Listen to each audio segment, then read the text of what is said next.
Danes se v Selnici ob Dravi začenja 3-dnevni festival polstenja. Nam lahko poveste, zakaj gre in kakšen je njegov namen? Polstenje je najbolj klasična in pa tudi najstarejša, vendar v zadnjem času zelo zaželjena kreativna dejavnost na področju predelave naravne slovenske ovčje volne, na splošno volne. Z drugimi besedami pa poznajo ljudje to kot filcanje. Potrebuje se za ta postopek najosnovnejši se potrebuje v bistvu naravna ovčja volna, česana, milnica, to pomeni milo in voda, in pa seveda mnogo idej in malo spretnih rok.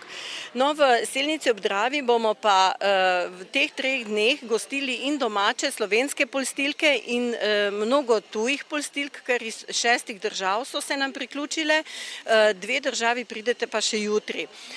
No in vse te 3 dni bomo izvajali začetne in nadaljevalne delavnice polstenja, suhega in mokrega.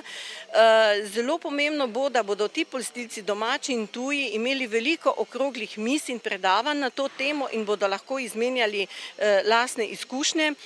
Kot vidite na stojnicah, ki so tukaj za nami, pa so polstilci slovenski in tuji prinesli s sabo že zelo veliko izdelkov, izvirnih, uporabnih, naravnih, ki jih bomo tudi razstavili na eni 3-dnevni razstavi in na koncu seveda podelili tudi posebno nagrado za najboljši polsteni izdelek.